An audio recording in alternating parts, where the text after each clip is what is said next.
Y para seguir hablando sobre temas relacionados con la salud, ¿utiliza usted o conoce a alguien que utilice los punteros láser?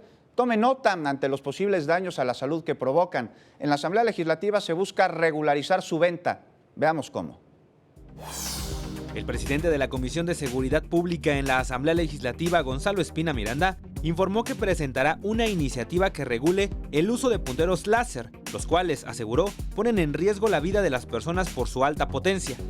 Como ven, se empieza a quemar. Imagínense lo que puede hacer en la cara de alguien, ¿no? Ahora, esto es cartón, ahora esto es tela. Vean ustedes también lo que le puede hacer a la tela. En conferencia de prensa mostró uno de estos aparatos, el cual, dijo, fue adquirido por internet sin ninguna restricción y con un costo de 1,500 pesos pagados a través de una tienda de conveniencia. Explicó que la propuesta buscará que este aparato sea considerado un arma, al tiempo que se establezca en el Código Penal su uso como un delito.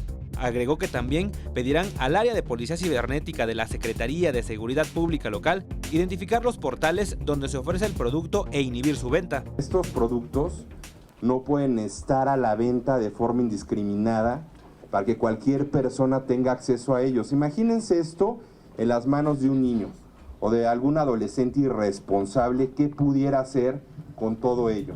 Detalló que el aparato no solo puede ser adquirido vía web, sino que en la Ciudad de México también es posible encontrarlo físicamente en plazas comerciales del centro como la Plaza Meave, razón por la cual es urgente tomar las medidas necesarias con el objetivo de evitar una tragedia.